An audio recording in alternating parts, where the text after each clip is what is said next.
싶은 말씀. 사무엘상 11장입니다. 6절 한 절 읽겠습니다. 사울이 이 말을 들을 때에 하나님의 영에게 크게 감동됨에 그의 노가 크게 일어나. 사무엘상 10장에서는 많은 사람들 앞에서 사울을 왕으로 세웠습니다. 그리고 성경은 사울을 지지하는 사람과 반대하는 사람이 있음을 보여주었습니다. 그리고 왕이 된 사울 또한 그냥 집으로 돌아갔음을 성경은 기록합니다. 그래서 오늘 본문 11장은 왕이 된 사울은 밭에서 소를 몰고 있음을 보여줍니다. 이 모습은 꼭 예수님의 사도들이, 제자들이 부활한 예수님을 만났음에도 불구하고 베드로를 주축으로 하여 다시 어부가 된 제자들의 모습과 비슷합니다. 오늘 본문 또한 정작 사울은 왕으로 세움을 받았지만 그는 고향 기브아로 돌아가 밭에서 소를 몰고 있습니다. 우리들이 생각하는 왕의 모습과는 너무나도 다릅니다. 하지만 오늘 본문에 하나님의 영이 사울을 두 번째로 감동시키고 있습니다.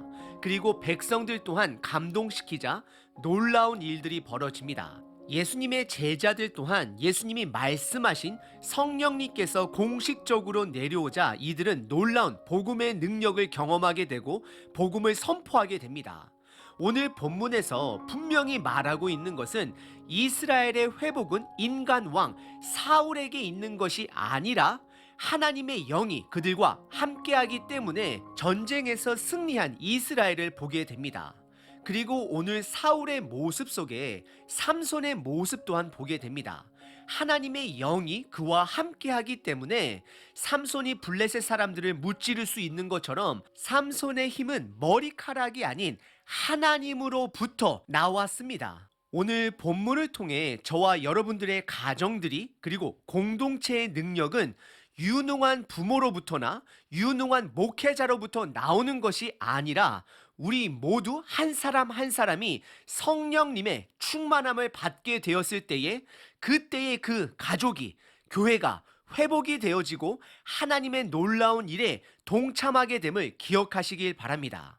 오늘 본문은 크게 세 부분으로 나눌 수 있습니다. 첫 번째, 이웃 나라 암몬이 이스라엘을 모욕합니다. 두 번째, 하나님의 영으로 전쟁에서 승리합니다. 세 번째, 나라를 새롭게 합니다. 첫 번째 부분은 1절서부터 3절까지 이웃나라 암몬이 이스라엘을 모욕합니다. 1절에 암몬 사람 나하스가 길르한 야베스에 진을 쳤다라고 기록합니다. 이것은 이웃나라 암몬 나하스 왕이 길르앗 야베스를 포위했음을 말하고 있는 것입니다. 그러자 이스라엘 야베스 지역 사람들은 그들을 두려워하여 싸움보다는 화친을 요청합니다. 1절에 보시면 우리와 언약을 맺자. 그러면 우리가 너희에게 조공을 바치겠다라고 말하는 것입니다. 그러자 암몬 사람들은 이스라엘 야베스 지역 사람들을 모욕합니다. 그들의 요청은 2절에 보시게 되면 이스라엘 모든 사람들의 오른쪽 눈을 다 빼야지만이 그 화친을 받아주겠다라고 말합니다. 1세기 역사학자 요세푸스의 해석에 의하면 그 당시 전쟁에서 가장 기본적인 무기는 두 가지입니다. 첫 번째는 방어용 방패와 두 번째는 공격할 수 있는 칼 또는 창입니다. 하지만 왼손으로 방패를 들게 되면 왼쪽 눈은 방패에 가리게 되어 오른쪽 눈이 매우 중요했습니다. 그런데 그 오른쪽 눈을 빼라고 하는 것은 이스라엘 백성들로 하여금 전쟁의 불구자로 만들기 위함입니다. 그래서 성경은 2절에 보시면 이것을 분명한 이스라엘을 향한 그리고 하나님을 향한 모욕이다라고 성경은 기록합니다. 하지만 너무나 마음이 아픈 것은 이스라엘 백성들의 반응입니다. 3절에 보시면 야베스 지역의 리더가 되는 장로들이 그들을 찾아가 7일 동안 기회를 달라 간청합니다. 이스라엘 장로들은 그들의 눈치를 보며 그들과 상대할 수 있는 자가 없게 되면 그들이 원하는 대로 하겠다라고 고백합니다. 얼마나 비굴한 모습입니까? 이런 태도는 이들이 하나님을 인지하지 못하기 때문에, 하나님을 신뢰하지 못하기 때문에 온 태도입니다.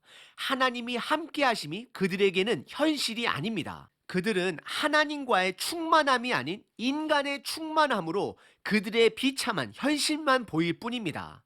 그래서 이스라엘 사람들은 암몬이 하나님을 모욕하고 있음에도 그들은 그것을 보지 못하고 있습니다. 오늘 본문의 첫 번째 부분은 암몬이 이스라엘, 즉 하나님을 모욕하는 내용입니다.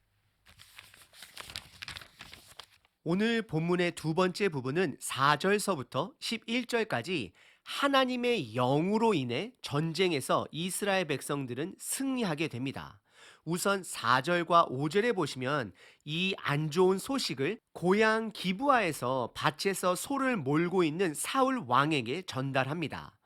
사울은 왕임에도 불구하고 밭에서 소를 몰고 있는 상태는 우리에게 두 가지를 말해줍니다. 첫 번째, 아직 이스라엘 백성들은 왕권 체제가 잡히지 않았습니다. 이들은 왕이 무엇을 해야 하고 백성들은 무엇을 해야 하고 조직 구성을 할 줄 모르는 자들입니다. 결국 이들은 그들의 현 위치를 보지 못한 채 주변 나라들의 왕권 체제가 좋아 보여 그냥 그것을 요구했던 것입니다. 이들은 왕만 뽑아놓으면 그 왕이 그들을 위해 앞에 나가서 싸워줄 줄 알았습니다. 그래서 여러분들 8장에서 보시게 되면 그들이 이스라엘 백성들이 왕을 요구할 때 이런 표현을 사용합니다. 우리도 다른 나라들 같이 되어 우리의 왕이 우리를 다스리며 우리 앞에서 나아가서 우리의 싸움을 싸워야 할 것이다 라고 고백합니다. 이들의 모습은 유치원생이 본인이 운전할 수 있다고 부모에게 차키를 달라고 떼쓰는 모습과 동일합니다. 5절에서 사울은 백성들의 울음소리를 듣게 됩니다. 그리고 사울 왕은 암몬 나하스 왕의 만행을 알게 되었습니다. 그러자 6절에 사울에게 하나님의 영이 크게 감동이 됩니다. 6절입니다. 사울이 이 말을 들을 때에 하나님의 영에게 크게 감동됨에 그의 노가 크게 일어나라고 시작합니다. 사울은 두 번째로 하나님의 영을 경험하게 됩니다. 첫 번째는 10장에서 하나님의 영을 경험했습니다. 그때 사무엘이 사울에게 하나님의 기회를 따라 행동하라 라고 말을 전했지만 사울은 그 당시 그 지역에 블레셋 수비대가 있었고 하나님의 영을 경험했음에도 불구하고 그들과 싸우지는 않았습니다. 하지만 하나님께서 두 번째로 다시 한번 사울에게 하나님의 영을 허락해 줍니다. 이것은 왠지 하나님께서 사사들에게, 특별히 삼손에게 하나님의 영을 허락하실 때와 비슷한 상황입니다. 사울은 하나님의 영으로 거룩한 분노를 갖게 됩니다. 이 분노는 나중에 다윗이 골리앗에게 품었던 분노였습니다. 그래서 7절에 사울 왕은 바로 소를 잡고 각을 뜨고 전령들을 통해 이스라엘 지파 사람들에게 각을 뜬 소의 부위들을 보내었습니다. 그리고 사울 왕과 사무엘과 함께 싸우지 않는 자들은 그들의 소들도 이렇게 도축되게 될 것이다라고 알리자 백성들 또한 하나님의 두려움이 백성들에게 임했다라고 성경은 기록합니다. 여기서 말하는 하나님의 두려움이라는 것은 하나님의 권능을 말하는 것입니다. 결국 사울 왕에게는 하나님의 영이 충만하게 내린 것이고 이스라엘 백성들에게는 하나님을 경외하는 마음이 임한 것입니다. 그래서 모든 사람들이 사울 왕 앞으로 나왔음을 성경은 기록합니다. 그리고 8절에 그들의 숫자가 총 30만 명이고 추가적으로 유다 사람은 3만 명이다 라고 기록합니다. 그리고 전령들은 암몬 왕의 위협을 받고 있는 길르앗, 야베스 사람들에게 수많은 이스라엘 사람들이 모여 싸울 준비를 하게 되었고 아침 해가 뜨기 전에 승리를 맛보게 될 것을 알리게 됩니다. 그리고 그들은 그 소식으로 인하여 기뻐하게 됩니다. 그리고 11절에 사울이 전쟁에 참여한 백성을 세 그룹으로 나누게 되고 새벽에, 즉 새벽 2시서부터 6시 사이에 암몬 적진에 들어가 그들 모두를 흩어버리게 됩니다. 오늘 본문의 두 번째 부분은 하나님의 영이 사울에게 그리고 하나님의 권능이 이스라엘 백성들에게 임하자 이들 모두는 한 마음으로 하나님을 모욕한 암몬 사람들을 다 흩을 수 있었습니다. 반드시 기억하셔야 합니다. 사울 왕 때문이 아니라 하나님의 영으로 인해 이들이 승리했습니다. 오늘 본문의 세 번째 부분은 12절서부터 15절까지 이스라엘을 새롭게 하십니다. 12절에 전쟁에서 승리하자 이들은 사울이 왕이 되었을 때에 사울 왕을 반대했던 불량배들을 찾습니다.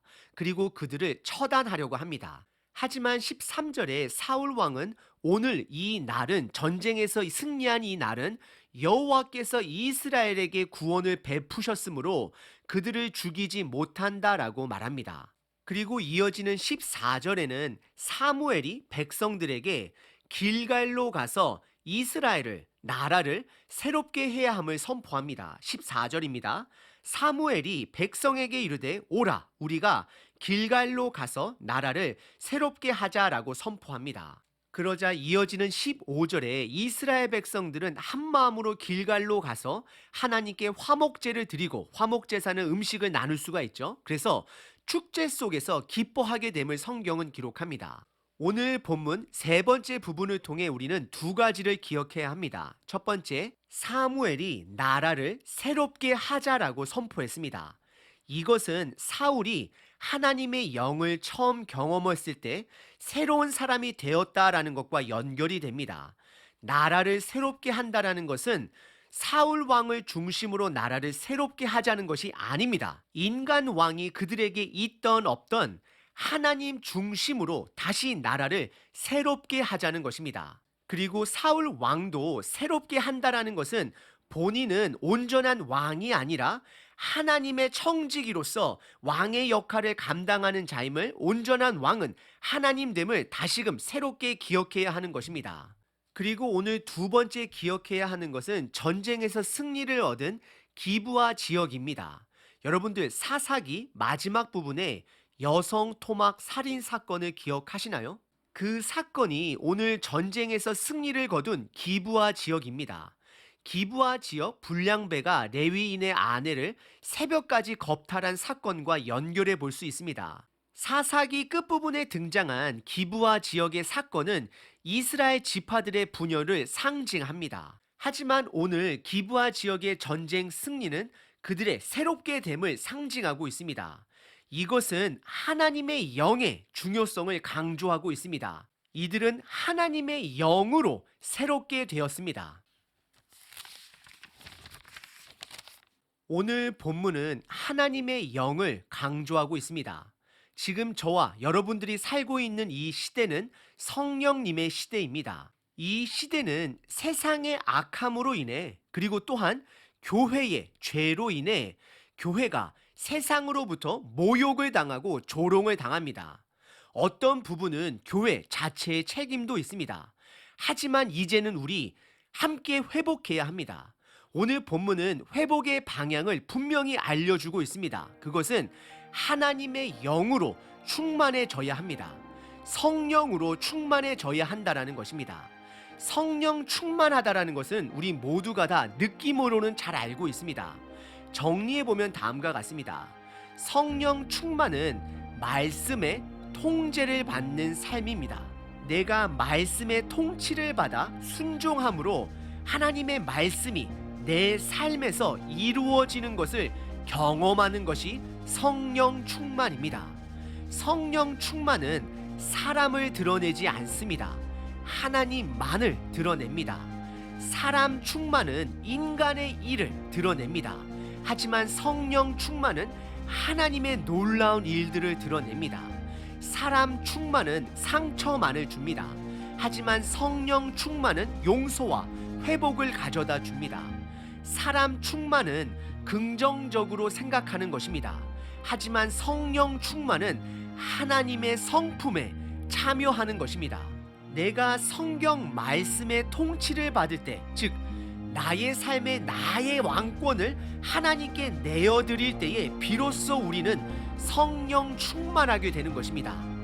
오늘 하루 말씀에 순종하심으로 성령 충만하심으로 하나님께서 행하실 놀라운 일들을 기대하시는 하루 되시길 바랍니다.